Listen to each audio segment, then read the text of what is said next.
ဒီဗီဒီယိုမှာတော့2025ခုနှစ်တက္ကသိုလ်ဝင်စာမှုရဲ့အင်္ဂလိပ်ဘာသာရပ်ဆိုင်ရာမေကွန်းပုံစံနဲ့ဖြည့်ဆို့ပုံတွေကိုမျှဝေပေးသွားမှာဖြစ်ပါတယ်။ကျောင်းသူကျောင်းသားတွေအနေနဲ့လိုအပ်တာတွေကိုကြိုတင်ပြင်ဆင်နိုင်မှုဖြစ်ပါတယ်။အဲ့တော့အင်္ဂလိပ်စာမေကွန်းမှာဆိုရင်မေကွန်း9ပုဒ်ပါမှာဖြစ်ပါတယ်။အဲ့ဒီမေကွန်း9ပုဒ်က Grade 12ပြဋ္ဌာန်းစာအုပ်ပါသင်ခန်းစာတွေကိုအခြေခံပြီးတော့မေးသွားမှာဖြစ်ပါတယ်။ဒါကတော့အဲ့ဒီမေကွန်းပုံစံမှာပါဝင်မဲ့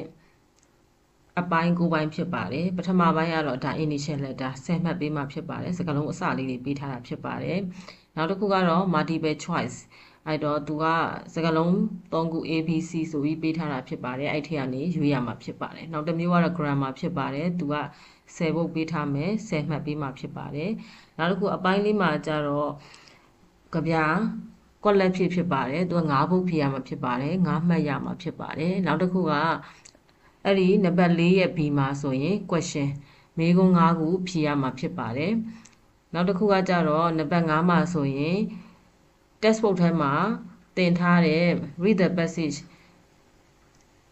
12ပုဒ်ထဲကနေသူကသင်တော်တဲ့စာပိုက်ကိုပေးထားမယ်တစ်ပိုက်လည်းဖြစ်ချင်းဖြစ်မယ်နှစ်ပိုက်လည်းဖြစ်ချင်းဖြစ်မယ်အဲ့ထက်ကနေကွက်လက်5ခုကိုကဖြည့်ပေးရမယ်နောက်တစ်ခုကကြတော့သူကစာပိုက်ပေးထားမှာဖြစ်ပြီးတော့မေးခွန်းလည်း5ခုဖြည့်ပေးရမှာဖြစ်ပါတယ်နောက်တစ်ခုကကြတော့ unseen passage ပေါ့သူကတော့စာပိုက်တစ်ခုပေးထားမယ်တစ်ပိုက်လည်းဖြစ်ချင်းဖြစ်မယ်နှစ်ပိုက်လည်းဖြစ်ချင်းဖြစ်မယ်အဲ့ထက်ကနေနံပါတ် A ကကြတော့ similar meanings ပေါ့ဘိုးလက်တာတွေပေးထားမယ်အဲ့ဘိုးလက်တာတွေနဲ့အဓိပ္ပာယ်တူတဲ့ဟာတွေကိုရွေးပြရမှာဖြစ်ပါတယ်အဲ့နဲ့ပတ်သက်ပြီးတော့တစ်ပိုင်းချင်းကိုထပ်ပြီးတော့ရှင်းမှာဖြစ်ပါတယ်ဒါကတော့သူ့မှာပါတဲ့ကိုးပုဒ်ကိုပြောပြပေးတာဖြစ်ပါတယ်နောက်တစ်ခုကကြတော့ဒီနံပါတ်6ရဲ့ B မှာဆိုရင်အဲဒီဆို unseen passage ထဲရပဲ question 5ခုကိုဖြေရမှာဖြစ်ပါတယ်သူကကြတော့တပုတ်ကို2မှတ်ပေးပြီးတော့10မှတ်ရမှာဖြစ်ပါတယ်နောက်တစ်ခုကကြတော့စကားပြော dialogue တွေဖြစ်ပါတယ်သူကလည်းအလားတူပဲကွက်လက်ဖြည့်တွေဖြစ်ပြီးတော့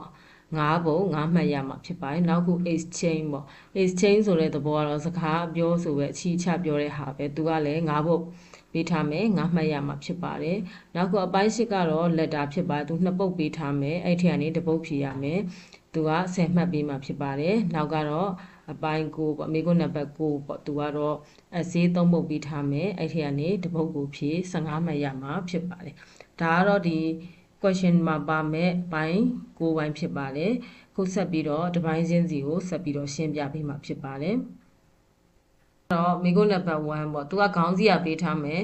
complete the sentence with the appropriate words the initial letter are given ပေါ့သူက10မှတ်ပေးထားတယ်အဲ့တော့သူကဒီမှာတင့်တော်တဲ့စကားလုံး the appropriate words ဖြစ်တဲ့အတွက်ကြောင့်တော်တဲ့စကားလုံးကိုဖြည့်ပေးရမှာဖြစ်ပါတယ်အဲ့တော့ initial letter given ဆိုတဲ့အဓိပ္ပာယ်ကအစစကားလုံးလေးတွေပေးထားမယ်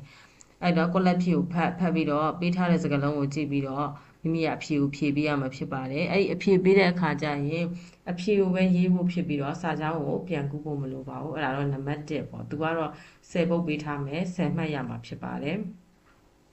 နောက်တစ်ခုကကျတော့နံပါတ်2ပေါ့သူက choose the appropriate words or phrase to complete the sentences လို့သူကဆိုထားတယ်သူကတော့ collect ဖြည့်ပေးထားမှာဖြစ်ပါတယ် collect ဖြည့်မှာသူကရွေးချယ်စရာ3ခုကိုပေးထားမှာဖြစ်ပါတယ်အဲဒီရွေးချယ်စရာ3ခုတွေကမှမိမိက appropriate words or phrase လို့ဆိုထားတဲ့အတွက်ကြောင့်တင့်တော်တဲ့စကားလုံးဖြစ်ချင်လည်းဖြစ်မယ်စကားစုဖြစ်ချင်လည်းဖြစ်မယ်အဲ့ဒီကနေကိုကရွေးချယ်ပြီးဖြည့်ပေးရမှာဖြစ်ပါတယ်သူကလည်း10ပုတ်ဖြည့်ရမှာဖြစ်ပါတယ်အဖြေပဲရေးဖို့ဖြစ်ပြီးတော့စာကြောင်းပြန်ကူးဖို့မလိုပါဘူးနောက်တစ်ခုကတော့မေကွန်းနံပါတ်3ဖြစ်ပါတယ်သူကတော့ rewrite the sentences according to the instructions given in the brackets လို့သူကဆိုထားတယ်အဲ့တော့ဂွင်းထဲမှာသူကဘာနဲ့ရေးပါဆိုပြီးတော့ instruction တွေပေးထားမယ်အဲ့ instruction အတိုင်းပြန်ရေးပြရမှာဖြစ်ပါတယ်ဒီပြောချင်တာဂွင်းထဲကညွှန်ကြားချက်အတိုင်းအဓိပ္ပာယ်မပြောင်းလဲစေပဲပြန်ရေးရမှာဖြစ်ပါတယ်ဒီဟာက10ပုတ်ပေးထားပြီးတော့10မှတ်ပေးမှာဖြစ်ပါတယ်အဲ့ဒီတော့သူက grade 10 11 12ပြန်ထမ်းဆောင်မှာပါတဲ့ဝါကြပုံစံတွေကိုလေ့ကျင့်ထားဖို့လိုအပ်ပါတယ်နောက်တစ်ခုကတော့မေကွန်းနံပါတ်4သူကတော့ rewrite the appropriate words or groups of words to complete the lines of bars လို့သူကဆိုထားတယ်အဲ့တော့ကြပြလေးခုရှိတယ် grade 12မှာကြပြလေးခုအဲ့ကြပြလေးခုကိုပိုင်နိုင်ရင်ဒီမှာပေးထားတဲ့ collect ဖြည့်5ပုဒ်ကိုကောင်းမွန်မွန်ဖြည့်ဆိုနိုင်ပါတယ်အဓိကအချက်ကတော့ဘာလို့ဆိုရင်စကားလုံးမှားယွင်းမရှိအောင်သတိထားပြီးတော့ဖြည့်ဆိုဖို့ပဲလိုအပ်ပါတယ်နောက်တစ်ခုကမေကွန်းနံပါတ်4ရဲ့ B ဖြစ်ပါတယ်သူကတော့ answer the question in complete sentences ဆိုပြီးတော့5မှတ်ပေးတာဖြစ်ပါတယ်လေးပုဒ်ကဒီ textbook ထဲမှာပါဝင်တဲ့ read the passage ထဲက မေကွန်၄ခုကိုဖြည့်စွမ်းမှာဖြစ်ပါတယ်ပြဋ္ဌာန်းစာအုပ်ရဲ့ read the passage 12ခုလေးကမေကွန်လေးပုဒ်ကိုဖြည့်မယ်အဲ့တော့ဘာဖြည့်ရမလဲဆိုအချက်လက်ပြည့်စုံပြီးတော့ grammar မှန်ကန်မှုဂရုစိုက်ပြီးတော့ဖြည့်ဆိုပြရမှာဖြစ်ပါတယ်ကျန်တဲ့ပုဒ်ကတော့ကြပြလေးပုဒ်ထဲမှာပါတယ်ကြပြစာကြောင်း2ကြားသူ့ကိုစကားပြေပြန်ဆိုပြရမှာဖြစ်ပါတယ်အဲ့တော့စကားပြေပြန်ဆိုရဲဆိုရင်ကိုကကြပြဆိုလို့ရင်အဓိပ္ပာယ်နဲ့ grammar မှန်ကန်လည်းရင်အမှတ်ရမှာဖြစ်ပါတယ်နံပါတ်5ဖြစ်ပါတယ်နံပါတ်5မှာtextbook ထဲမှာပါဝင်တဲ့ read the passage 12ပုံရှိတယ်အဲ့ဒီကစာပိုက်တစ်ပိုက်လည်းဖြစ်ခြင်းဖြစ်မယ်တစ်ပိုက်ထက်ပိုပြီးလည်းဖြစ်ခြင်းဖြစ်မယ်သူစာပိုက်ကိုပေးထားမယ်ပေးထားပြီးတော့သူကအပိုင်း A မှာဆိုရင်ဒီနံပါတ်5ရဲ့ A မှာဆိုရင် write the correct words or words to complete each sentences လို့သူကဆိုထားတယ်အဲ့တော့အဲ့စာပိုက်ထဲမှာကိုကဝါကြကိုဖတ်ကြည့်ပြီးတော့ collect ဖြည့်5ပုဒ်ကိုဖြည့်ရမယ်ဖြည့်တဲ့ဟာစကားလုံးလည်းဖြစ်ခြင်းဖြစ်မယ်စကားစုလည်းဖြစ်ခြင်းဖြစ်မယ်ကိုယ့်ရဲ့ဝါကြတိဆောက်ပုံကိုကြည့်ပြီးတော့သင်လျော်သလိုပြောင်းလဲဖြည့်ဆိုပေးရမှာဖြစ်ပါတယ်ဟိုမှာအခုဖြည့်ရမယ့်ဟာကဟိုမှာပေါ့သူ adjective ဟိုပေါ်မှာဖြစ်နေပေမဲ့ကိုက noun ဖြည့်ရမှာလားအဲ့ဒါကိုယ့်ရဲ့အခုဝါကြရဲ့တိဆောက်ပုံကိုကြည့်ပြီးတော့ဒါသင်လျော်သလိုဖြည့်ပေးရမှာဖြစ်ပါတယ်သူကလည်း collect ဖြည့်5ပုဒ်ပေးထားမှာဖြစ်ပြီးတော့ငါမှတ်ရရှိမှာဖြစ်ပါတယ်အဲ့ဒါပြီးအပိုင်းပြီးမှာကျွန်တော်ဆော့ပေးထားတယ် read the passage ထဲရပဲဆော့ပေးထားတယ်စာပိုက်ထဲကနေပဲသူက question 5ခုကိုဖြည့်ပေးရမယ်အဲ့တော့ပြန်ဖြည့်တဲ့အခါမှာပြည့်စုံတဲ့ဝါကြဖြည့်အောင်ပြန်ဖြည့်ပေးရမယ်အချက်လက်မှန်မယ် grammar လည်းမှန်ရမယ်အဖြေရလည်းစီတော့မှန်ကန်တဲ့အဖြေဖြည့်ရမယ်အဲ့တော့ကိုကဟာဒီ question ကြီးကိုကြည့်ပြီးတော့ဒီစာကြောင်းကြီးတော့တွေ့ပြီပဲဆိုပြီးတော့အဲ့လိုဓာတ်ရိုက်ကူးချတာမျိုးမဖြစ်ရတဲ့ဟာတွေလည်းမိကုန်းတွေလည်းရှိပါတယ်အဲ့တော့စာပိုက်ထဲကဆိုင်နေထင်တဲ့ဝါကြကိုကူးချတာမျိုးဓာတ်ရိုက်ကူးချတာမျိုးမဖြစ်အောင်ဂရုပြုရမယ်လိုအပ်ရင်စာပိုက်တွေမှာပါတဲ့စာကြောင်းတွေကိုပုံစံပြောင်းပြရတာတွေရှိပါတယ်အခုအပိုင်းကကြတော့အပိုင်း6မှာကြတော့ unseen really passive ဖြစ်တဲ့အဲ့တော့မိမိမသိတဲ့စာပိုက်တစ်ခုကိုပြီးထားမှာဖြစ်ပါတယ်အဲ့တော့အပိုင်းမှာဆိုရင် find the full face word full face word ဆိုတဲ့သဘောကစလုံးအနက်နဲ့ရေးထားတဲ့စကားလုံးစာပိုက်ထဲမှာစလုံးအနက်နဲ့ရေးထားတဲ့စကားလုံးကသူက6ခုရှိမယ်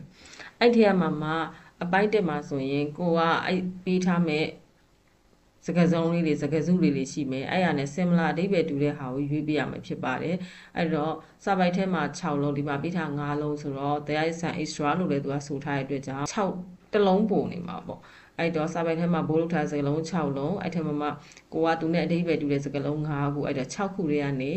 5ခုကိုရွေးရမှာဖြစ်ပါတယ်ဒါကြောင့်တစ်ခုပုံနေမှာဖြစ်တယ်ဒါကိုသတိပြုပြီးတော့ဖြည့်ဆုံးရဖြစ်ပါတယ်လွယ်ကူပါတယ် vocab တွေလည်းအထိုင်လျောက်ရတယ်ဆိုရင်ဒါလွယ်လွယ်ကူကူနဲ့အမှတ်ရမယ့်ဟာဖြစ်ပါတယ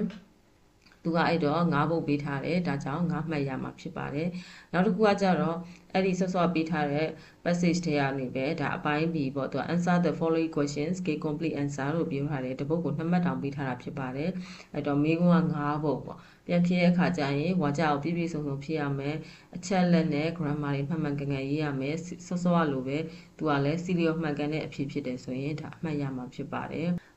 ကြည့်ပြီးတော့ဖတ်ပြီးတော့ဝါကြတွေလိုအပ်ရင်ပုံစံပြောင်းမယ်တိတိကျကျ queue စိုက်ပြီးဖြည့်ဆိုရင်ဒါကလည်းအမှတ်တွေအများကြီးယူလို့ရတဲ့အပိုင်းဖြစ်ပါတယ်နောက်တစ်ခုကကြတော့ listening ပိုင်းကိုအခြေခံပြီးမေးမဲ့ dialogue တွေဖြစ်ပါတယ်သူကတော့အပိုင်းခွန်မှာတော့ဘယ်ဟာလေးကြည့်ရမလဲဆိုရင် grade 10 11 12ပြဋ္ဌာန်းဆောင်မှာပါတယ် listening ပိုင်းကိုအခြေခံပြီးမေးမှာဖြစ်လို့အဲ့မှာရှိတဲ့ dialogue တွေကိုကြည့်ရမယ်ကြည့်ပြီးတော့အဲ့ dialogue တွေကနေပဲသူက6ခုပေးထားမယ်အဲ့ထဲမှာကိုက5ခုကိုရွေးပေးရမှာဖြစ်ပါတယ်ဒီမှာ there is an extra လို့သူကဆိုထားတဲ့အတွက်ကြောင့်တစ်ခုပုံနေမှာဖြစ်ပါတယ် queue စိုက်ပြီးတော့ဒါအဖြေဆိုရင်လည်းသူကလွယ်လွယ်ကူကူနဲ့ဒါအမှတ်ကောင်းကောင်းရနိုင်တဲ့အပိုင်းဖြစ်ပါတယ်ဒါနဲ့ပတ်သက်ပြီးတော့လည်းဒီ Unit English Training YouTube channel မှာ listening ပိုင်းနဲ့ပတ်သက်ပြီးတော့လည်းဗီဒီယိုတွေတင်ထားပေးတာရှိပါတယ်ဆက်ပြီးတော့လည်းတင်ပေးမှာဖြစ်ပါတယ်အဲ့အပိုင်းတွေကိုလည်းပြီးတော့နားထောင်လို့ရပါတယ်စောစောတော့ကကြပြနဲ့ပတ်သက်ရင်လည်းကြပြပိုင်းမှာဆိုရင်လည်းကြပြတွေကိုအတန်ထွက်နဲ့ဖတ်ပြီးတော့ YouTube channel မှာတင်ပေးထားတာဖြစ်ပါတယ်အလားတူပဲ read the passage တွေလည်းအတန်နဲ့ဖတ်ပြီးတော့ဘာသာပြန်နေနဲ့ YouTube channel မှာတင်ထားပေးတာရှိလို့ဝင်ပြီးတော့လေ့လာနိုင်ပါတယ်ဒါကတော့အပိုင်းခွန်ရနံပါတ် B ပိုင်းဖြစ်ပါတယ်သူကတော့ unseen မေးခွန်းဖြစ်ပါတယ် complete the exchange using the expression given in the box လို့ဆိုထားတယ်အဲ့ထက်မှာသူကလည်း6ခုပေးထားမယ် that's an extra တစ်ခုပုံနေမှာဖြစ်ပါတယ်စကားအထီးချပြောတာတွေပဲဖြစ်ပါတယ် speaking test ဖြစ်ပါတယ်အဲ့တော့ expression 6ခုလေးကကို5ခုရွေးတစ်ခုပုံနေမှာဖြစ်တယ်ဒါဟာဒီလိုလွယ်ကူကူပဲဒီနံပါတ်7ကဒါအမှတ်တွေကိုယူရမယ့်အပိုင်းတွေဖြစ်ပါတယ်နောက်တစ်ခုကကြတော့ letter ပိုင်းပေါ့ choose a situation given below and write a letter လို့သူကဆိုထားတယ် do not write more than 300 words တော့10မှတ်ပြီးမှဖြစ်တယ်စကလုံး300ထဲတော့မပို့ရဘူးအဲ့တော့ကိုကဘာတွေကို view site ပြီးကြည့်ရမလဲ grade 10 11 12မှာပါတဲ့ letter ပုံစံတွေကိုအခြေခံပြီးတော့လေ့ကျင့်ထားရမယ်တော့နှစ်ပုတ်ပေးထားမယ်အဲ့မှာကိုကကြိုက်တဲ့အတွက်ရတပုတ်ကိုရွေးပြီးတော့စကလုံး300ထဲမပို့ပဲရေးသားမှာဖြစ်ပါတယ်အဲ့မှာ view site မှာဘာလို့ဆိုရင်ကိုဖြည့်ဆိုတဲ့အခါကျရင်ပေးထားတဲ့ညွှန်ကြားချက်ကိုသေချာဖတ်ရမှာဖြစ်ပါတယ်ဒီမှာဆိုရင်ပထမအချက်ကနှစ်ချက်ပေါ့နော်ပထမအချက်ကစာရေးသူနဲ့စာလက်ခံသူတတိထားရမယ်ကိုစာရေးသူနာမည်ဘယ်သူပေးထားလဲစာလက်ခံမဲ့သူကဘယ်သူလဲအဲ့ဒါတတိထားပြီးတော့လိပ်စာရောဘာတွေပေးထားသလဲအဲ့ဒီဟာကိုသေချာကြည့်ရမယ်နောက်တစ်ခုဒုတိယအချက်ကဘယ်အကြောင်းအရာရေးရမယ်ဆိုတော့သေချာဖတ်ရမယ်နောက်တစ်ခုကိုရေးရမယ့်အကြောင်းအရာဘယ်နှချက်ပါလဲဆိုတာကိုလည်းဒါသေချာဖတ်ရမှာဖြစ်ပါတယ်ဥပမာဒီမှာဆိုရင် you are စောထက်အောင် you live at number 7 Main Road P write a letter to your uncle telling him about the new English course books you studied this year and how interesting and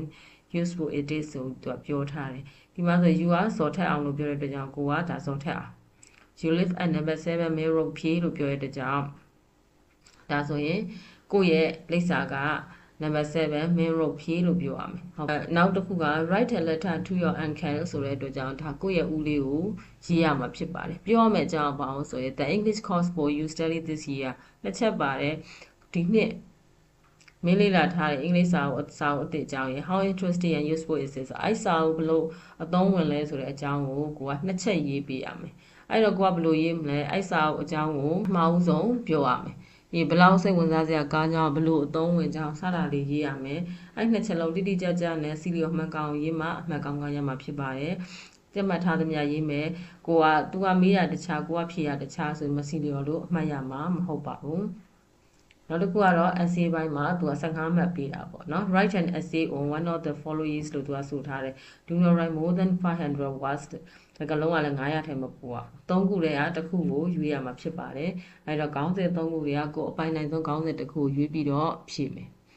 အဲ့တော့သူကစကားလုံးကန့်သက်ထားတာကိုလည်းဂရုပြုရမယ်ဒီမှာဆိုရင် my view on the benefits of learning a foreign language ပေါ့နော်နိုင်ငံခြားဘာသာစကားလေးလာခြင်းနဲ့ပတ်သက်တဲ့ကျိုးကျေးဇူးပေါ်မှာကိုယ့်ရဲ့အမြင်အဲ့တော့အဲ့ဒါကိုကောင်းတယ်ဘယ်လိုကောင်းတာလဲဘယ်လိုအကျိုးကျေးဇူးတွေရမှာလဲစသဖြင့်လက်ရှိရော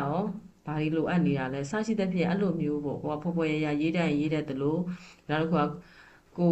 စီလီအောင်ရေးနိုင်တယ်လို့အမှတ်ရမှာဖြစ်ပါတယ်အဲ့တော့ essay ရေးမယ်ဆိုရင်ကိုရေးမယ်အကြောင်းတွေကလည်းစီလီအောင်မှုရှိအောင်ရေးရမယ်ကိုကကြက်ထားတာပါရင်ပြီးရောဆိုရေးလိုက်လို့မရဘူးလုံးဝမသက်ဆိုင်ရင်အမှတ်လည်းရမှာမဟုတ်ပါဘူးကိုရေးတဲ့အကြောင်းအရာနဲ့သက်ဆိုင်တဲ့အချက်လက်တွေပေးရမယ်ဥပမာလေးတွေထည့်ရေးမယ်အဲ့လိုပြည့်ပြည့်စုံစုံရေးတယ်ဆိုရင်ဒါအမှတ်ရမှာဖြစ်ပါတယ်နောက်တစ်ခုကစာရေးတဲ့အခါမှာစာပိုက်လိုပဲပေါ့မြန်မာစာသီးစာကုန်းလိုပဲနေ့တန်းအစာပြိုးရမယ်စာကိုဆိုရင် body ဘိုင်းပေါ့သူကကြာလဲကိုကကြကြပြပြရှင်းပြရမယ်နေ့ကုန်းအဲဒီကိုပြောချင်တဲ့အကြောင်းအရာကိုခြုံငုံမိအောင်နောက်ဆုံးမှအဆုံးသက်အစစစ်တဲ့ပြည့်အစီအစဉ်ကြကြရေးနိုင်တယ်ဆိုရင်ဒါအမှတ်ကောင်းရမှာဖြစ်ပါတယ်ဟိုကစာရေးတဲ့အခါမှာစာဖတ်သူကိုစိတ်ဝင်စားလာအောင်ဟာဝါကြကြီးတွေရှုပ်ထွေးနေမှာမဟုတ်ရှင်းရှင်းလင်းလင်းနဲ့ရေးတတ်ပြီးတော့ idea ကောင်းနဲ့ရေးတတ်ရင်လည်းဒါအဆင်ပြေပါတယ်စိတ်ဝင်စားလာအောင်ကိုကရေးတတ်ရမယ်စကားလုံးတွေကိုတစ်ခါလာလဲဒီစကားလုံးတစ်ခါလာလဲဒီစကားလုံးအဲ့လိုမသုံးမဲနဲ့စကားလုံးလေးတွေဖလှယ်ပြီးသုံးမယ်ဥပမာပေါ့ eat လို့ကိုကရေးစရာရှိတယ်ဆိုရင်တနည်းအားဖြင့် eat လို့သုံးရင်ဒုတိယမှာဆိုရင် consume အစရှိတဲ့ပြတာဥပမာကိုပြတာအဲ့လိုမျိုးလေးတွေဖွယ်ဖွယ်ရသုံးနိုင်တယ်ဆိုရင်ဒါဝါကြလည်းလှတယ်ပေါ့တဏှာနဲ့တဏှာမထန့်နေဘူးဒါဆိုရင်စာဖတ်သူအနေနဲ့လည်းဒီလိုအသုံးနှုန်းတွေကိုသူတို့သဘောကျမယ်ပေါ့နောက်တစ်ခုဝါကြတွေကိုပုံစံမျိုးမျိုးရေးဖွဲ့ထားရမယ်နောက်တစ်ခုကစကလုံးရေကန့်သက်ချက်ကိုဂရုပြုရမယ်စောစောကလက်တာမှာလည်းသူကစလုံးရေ300ပေးရင်300ပေါင်လေးရပဲရေးရမယ်900ပေးရင်900ပေါင်လေးရပဲရေးရမယ်အဲ့ဒါကြောင့်မို့ကိုကစာအုပ်ဖြည့်မယ်ဆိုရင်essay letter ဖြည့်မယ်ဆိုရင်ကိုရေးမယ့်အကြောင်းအရာတွေသူရှာအစီအစဉ်လေးအပြင်မှာခဲနဲ့ချပြီးတော့စီစဉ်လေးတွေကိုဘလို့ဗာပြီးရင်ဗာရေးမယ်ဗာပြီးရင်ဗာရေးမယ်ဆိုအစီအစဉ်လေးချပြီးတော့မှစနစ်တကျပြန်ရေးတယ်ဆိုရင်ဒါအမှတ်ကောင်းရနိုင်မှာဖြစ်ပါတယ်။စာဝဲဖြစ်ဆိုကြမဲ့ကျောင်းသားကျောင်းသူတွေကိုမာဂျင်နန်ကသင်ခန်းစာအလုံးကိုအချိန်ရပါသေးတယ်အခု။တတိချာလေးလာမှတ်သားပါ။နောက်တစ်ခုကစကားလုံးတွေဝဟရာတွေအဓိပ္ပာယ်ပြင်ဒါတွေဘလို့သုံးလဲဆိုတဲ့ usage တွေလည်းသိအောင်လေ့လာပါ reading comprehension တွေရဲ့ဖြည့်ဆိုပုံကိုသိချလေ့ကျင့်ထားပါ။ကြပြတွေကိုကိုကဖတ်နိုင်ရုံဆိုနိုင်အောင်အပြင်အဓိပ္ပာယ်တွေဖွင့်ဆိုတတ်အောင်လေ့ကျင့်ထားပါessay letter တွေကိုသတ်မှတ်စလုံးရဲ့တင်းကကြည်ကြည်လေးလေးစီစီလေးတော့ရေးတတ်ဖို့လေ့ကျင့်ထားကြဖို့ဒါမှကြားလို့ပါတယ်အဲ့တော့ကြိုတင်ပြင်ဆင်မှုပိုင်းအနေနဲ့ grade 12 textbook ကိုတခြားလေ့လာပါအထူးသဖြင့်အခုချိန်မှာဆိုမိအားနေတဲ့အခန်းတွေအောင်စိုက်ပြီးလေ့လာပါချိန်နဲ့ရပါသေးတယ် အချိန်ဖြုံးတာစိတ်အားငယ်တာတွေမရှိပါနဲ့နောက်က grammar တွေ dialogue ဘိုင်းတွေပေါ့သူကကျတော့ grade 10 11 12အဲအစရှိတဲ့ဖြစ်အဲ့ဒါတွေကိုပြန်ပြီးမှဖြစ်တဲ့အတွက်ကြောင့်ပြန်ပြီးတော့ practice လုပ်ပါမေကွန်ဟောင်းနေမေကွန်နမူနာတွေများလေးခြင်းပဲကိုမသိဘူးဆိုရင်တော့ကျန်တဲ့ဆရာဆရာမတွေကိုပြမယ်ကိုဖြည့်ဆို့ထားတဲ့ဟာတွေကိုအကြံပြုချက်တွေတောင်းမယ်မသိတာတွေမေးမြန်းမယ်အစရှိတဲ့ဖြစ်ဒါကြိုတင်ပြင်ဆင်လို့ရပါတယ်ကဲနောက်တစ်ချက်ကတော့ကိုကဆောင်းပွဲကနေရောက်ပြီးဆောင်းပွဲဖြည့်ရပြီဆိုတဲ့အချိန်မှာစိတ်ကိုအေးထားမယ်မေကွန်ကိုသိချဖတ်မယ်အဓိကကိုမရတဲ့အပိုင်းကိုနောက်မှစဉ်းစားမယ်ကိုပိုင်းနိုင်တဲ့အပိုင်းကိုအရင်စပြီးတော့ဖြည့်မယ်ဖြည့်တဲ့ခါကျရင်မေကွန်းနံပါတ်ကိုသိချတက်မယ်တက်နိုင်သမျှအကောင်းဆုံးဖြည့်မယ်ဖြည့်ပြီးအဓိကကတော့စလုံးပေါင်းတွေကိုသိချစေရမယ်ကိုကစာရတဲ့သားနဲ့စလုံးပေါင်းတွေကြံခဲ့လို့ဆိုရင်ရန်လည်းနှမျောစရာကောင်းပါတယ်အဲ့ကျမတို့ရဲ့ Unit English Training နေပြီးတော့ YouTube Channel မှာ Grade 12ကျောင်းသားကျောင်းသူတွေအတွက်ထောက်ကူပြုအင်္ဂလိပ်စာသင်ခန်းစာဗီဒီယိုတွေမျှဝေပေးထားရရှိပါတယ်ဝင်ရောက်လေ့လာနိုင်ပါတယ်နောက်တစ်ခုကဒီ read the passage ဘိုင်းမှာ NC တို့ expression NC တို့ grammar တို့ essay letter တွေဆိုအင်္ဂလိပ်စာအခြေခံကောင်းကောင်းရှိတယ်ဆိုရင်ဒါလုံးဝမခက်ခဲပါဘူးအရင်ခက်ခဲတဲ့မှာမပါဘူးဒါပေမဲ့အခြေခံမကောင်းခဲ့ဘူးဆိုရင်တော့ဒါရုန်းကန်ရတဲ့အပိုင်းမှာရှိတာပါ grammar ကိုကျွမ်းကျင်ပိုင်နိုင်တဲ့ vocab တွေကြောဝရှိတဲ့လူ writing ဘိုင်းတွေရတဲ့လူတွေအတွက်ကတော့လုံးဝခက်ခဲမရှိဖြည့်ဆို့နိုင်မှာဖြစ်ပါတယ်ဒီအပိုင်းတွေကလည်းဒါကြိုပြီးတော့ပြင်ဆင်လို့ရပါတယ်အချိန်ယူပြီးတော့ပြင်ဆင်မယ်ဆက်ဆက်မကောင်းကောင်းစီမှာလေ့လာသင်ယူမယ်ဆိုရင်ဒါခဏလေးနဲ့ဖြည့်ရှင်းနိုင်တဲ့ပြဿနာတွေဖြစ်ပါတယ်ဒါနဲ့ပတ်သက်ပြီးတော့လည်းကျမတို့ရဲ့သင်တန်းကျောင်းမှာဆိုရင်ဒီအကြောင်းသူကျောင်းသားတွေအတွက် grammar သင်တန်းတွေရှိမယ် post class တွေရှိတယ် writing သင်တန်းတွေလည်းဖော်ပြပါအတိုင်းစုံစုံလင်လင်ဖွင့်လှစ်ပေးထားတာဖြစ်ပါတယ် in person အနေနဲ့ကတော့နှစ်စဉ် March လ June လ October လတိုင်းမှာတန်းခွဲသစ်တွေရှိပါတယ်အဲ့ဒါ in person join နိုင်တာဖြစ်ပါတယ် online class တွေနဲ့ကတော့ခု2025မေလစပြီးတော့တက်ရောက်နိုင်မှာဖြစ်ပါတယ်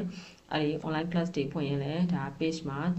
စသဖြင့် YouTube မှာ TikTok မှာဒါကျမတို့ကြော်ညာပေးမှာဖြစ်ပါတယ်ဒီ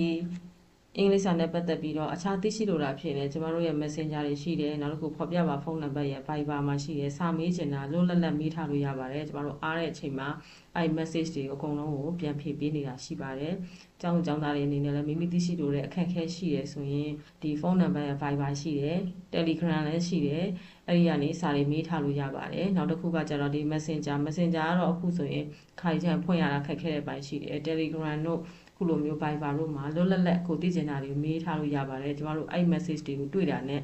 မေးခွန်းတိုင်းကိုပြန်ဖြည့်ပေးလို့ရှိပါတယ်